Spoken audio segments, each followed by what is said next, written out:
Hey, this is Barcode, and this is a short yet comprehensive guide for Akuma in Monster Hunter Wilds.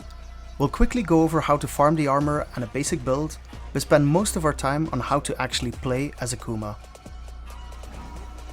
So in order to farm the Akuma set, you have to accept a quest from Quinn in the Oilwell Basin. You need to look for monster carcasses in two different spots, Area 5 and Area 11, then talk to Maki, then you can go talk to Akuma in the lower parts of the basin in Area 16. He'll knock you out cold and give you access to the Gou Shoryuken arena quest. Completing the arena quest will give you a Street Fighter 6 ticket. Go talk to Akuma again, and now you'll be able to craft a full Akuma armor set for 5 SF6 tickets, some Gou Shoryuken parts and Zenny, and that's it. Farming this should take around half an hour, maybe a bit more. You can upgrade this armor and equip it with decorations, so make sure to do that. Here is an example build. Akuma's been out for less than 24 hours, so if you're watching this in the future, I suggest looking for a recent Akuma speedrun for the current meta set. Once you have the set equipped, you'll notice 3 additional items in your inventory.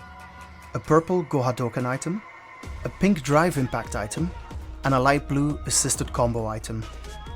Let's look at them in order of complexity. The purple item is an equipable slinger item with infinite ammo that allows you to fire off Akuma's signature purple Go Hadoken. You can tap the right trigger for a quick fireball or hold it down to charge it a bit. Both the quick and charged fireball have pretty bad damage, so you will rarely use these honestly. It also doesn't really combo with any of his other moves, although you can do the Ashura Senku teleport right after. The drive impact item gives you access to 2 crucial moves of Akuma's kit, his offset attack and his focus strike. Both of these share a pretty long cooldown, although you can shorten this by slotting in a focus 3 deco in your weapon if you are so inclined.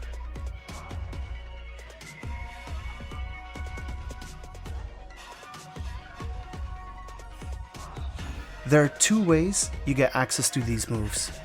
The first is by selecting the pink drive impact item. To do the offset, just press square while you have the drive impact item selected in your item bar at the same timing you would for an offset on any other weapon. Just like with other offsets, there's a build up, so landing a successful hit will not always guarantee a topple. The other use for the drive impact item is the focus strike. If there's a wound on the monster, just press square while you're in the general area and it should trigger the drive impact attack, followed by Shungokusatsu, the iconic Raging Demon attack. This does pretty decent damage. Now both of these moves are important, but it's way too much of a hassle to swap items mid-combo to get access to them, so luckily you can also access them from Akuma's third item. The assisted combo item is the only item you will ever use, as it gives access to all the moves from the other items and a whole bunch more.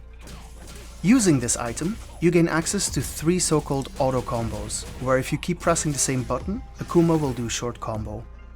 These combos always consist of 2 kinds of moves. 2 normals, which are quick single strikes that don't do much damage but don't leave you vulnerable either. They are the first 2 square, triangle and circle attacks in the combo.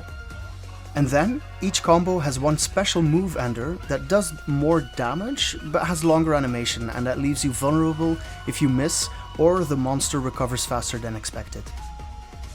The square combo does stand light punch, stand light kick and heavy Go Hadoken. The triangle combo does stand medium punch, the target combo follow-up and then the OD Adamant Flame special move.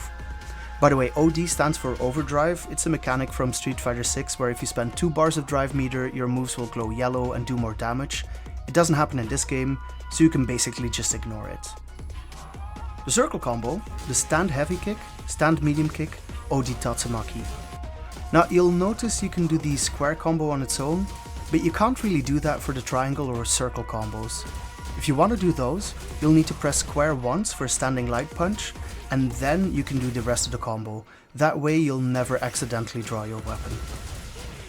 The cool thing is that you can chain these moves together with great flexibility based on the size of the opening for your attack.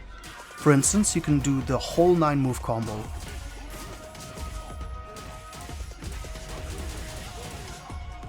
Or decide to skip all the triangle moves. or only do the 6 normals and none of the specials. It really is up to you. There's just one rule, and that is you can move from left to right on your controller, but never back to left. So what that means is square can chain into triangle and then circle, or square can chain directly into circle, but circle does not chain into triangle or square, and triangle does not chain into square. Another cool thing is that any of the moves in the assisted combos also link into teleport. Of particular note is stand light punch straight into teleport, which is a nice way to quickly reposition on Akuma. Remember though, the dodge may look nice, but it's not fully invincible, so you can get knocked out of it. Every move in the assisted combo can also be followed by the drive impact move, without having to switch items by pressing L2 and R1 at the same time. You can do this after both normals and specials, so feel free to throw in a drive impact whenever you see an opening. Additionally, if you're in the middle of a combo starter with square square and you see a wound appear on the monster, you can press triangle and circle together to skip the drive impact animation and go straight into the raging demon.